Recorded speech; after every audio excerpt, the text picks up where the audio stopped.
Welcome back friend, आप सभी का स्वागत है एजुकेशन पिन पर। आज हम समझेंगे इंडिया के जो पड़ोसी देश हैं उनके विषय में समझेंगे और इंडिया की क्या स्थान है विश्व में, इसको समझेंगे। तो विश्व में इंडिया की जो लैंड शेयर है, कहने का मतलब पूरे वर्ल्ड में जितनी भी लैंड है, जितनी भी ज़मीन है, उसका 2.42% ज़मीन का हिस्सा किसके पास है? इंडिया के पास है। 100% अगर ज़मीन पूरी पृथ्वी पर है तो 100% में से 2.42% जो लैंड है वो किसके पास है? इंडिया के पास है। इसमें जियोग्राफिकल भी क्षेत्र दिया गया है, उसका क्या तात्पर्य है? तो 3.28% है, मतलब वो पूरी पृथ्वी जितनी है उस पृथ्वी का कोई महासागर का भी भाग, इतना भाग इस कंट्री का होता है, इतना भाग इस कंट्री का होता है। उस प्रकार से अगर देखेंगे बे ऑफ बंगाल पूरा क्षेत्र को, अगर जो महासागर है, जो आपका बे ऑफ बंगाल है, इस सभी क्षेत्र को लेकर हम इंडिया की तुलना करते हैं वर्ल्ड में तो 3.28% क्षेत्र है किसके पास? इंडिया के पास। अब बात करते हैं पॉपुलेशन। विश्व में जो वर्ल्ड की पूरी पॉपुलेशन अगर 100% मान लेते हैं तो 100% में से 17.64% जनसंख्या भारत में निवास करती है। भारत जो है विश्व में दूसरे स्थान पर जनसंख्या वाला देश है। चलिए देखते हैं भारत के पड़ोसी देश कौन से हैं।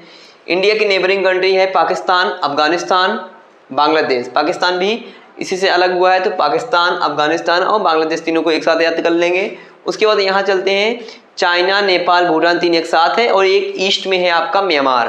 तो 7 हो गए। पाकिस्तान, अफगानिस्तान, बांग्लादेश 3 हो गए। नेपाल, चाइना, भूटान ये 3 हो गए, 6 हो गए। और ये म्यांमार एक ईस्ट में है आपका 7 हो गया।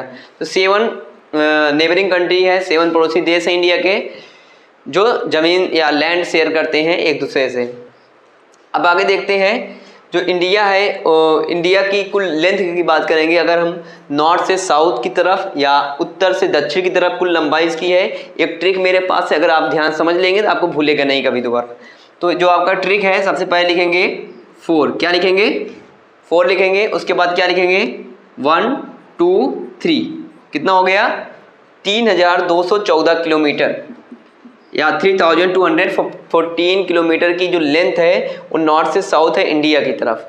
अब दूसरा ट्रिक देखते हैं और देखते हैं ईस्ट से वेस्ट तक की लेंथ कितनी है, पूर्व से पश्चिम की लंबाई कितनी है इंडिया की। तो ध्यान से देखेंगे, इसका भी मैंने एक ट्रिक बनाया है।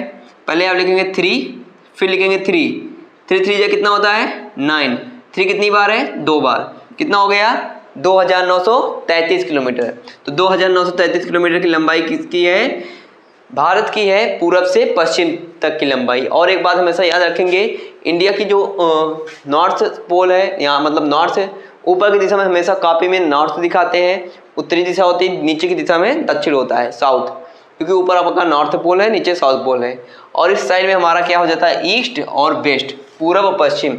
एक बात याद रखेंगे, यहाँ पर क्या होता है, जब भी सूरज निकलता है ईस्ट से निकलता है, पूर्व से निकलता है, तो सूरज जब अरुणाचल प्रदेश में निकल जाता है उसके लगभग 2 घंटे बाद सूरज कहाँ निकलता है?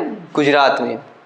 मतलब कि बात करें अरुणाचल प्रदेश और गुजरात के विषय में, तो अगर यहाँ टाइम जोन 2 अलग अलग कर दिया जाए तो यहाँ पर 2 घंटे का डिफरेंस मिलेगा। लेकिन इंडिया में एक ही टाइम जोन लिया गया है और इसी प्रकार से जो बड़े क्षेत्र वाले कंट्री हैं वहाँ पर अलग अलग टाइम जोन लिए। जैसे हमारा रसिया है, रसिया कंट्री में 11 टाइम जोन है, मतलब ये कंट्री में 11 अलग अलग टाइम एक साथ चलते रहते हैं। मतलब कि एक क्षेत्र में 7 बज रहे हैं, दूसरे क्षेत्र में 8, 9, 10, 11 इस प्रकार से एक तरफ सुबह होता रहता है, दूसरी तरफ शाम होता रहता है। रसिया इतना बड़ा कंट्री है। अगर आपको वीडियो पसंद आया तो वीडियो को लाइक करिए और चैनल को सब्सक्राइब कर लीजिए। Thank you.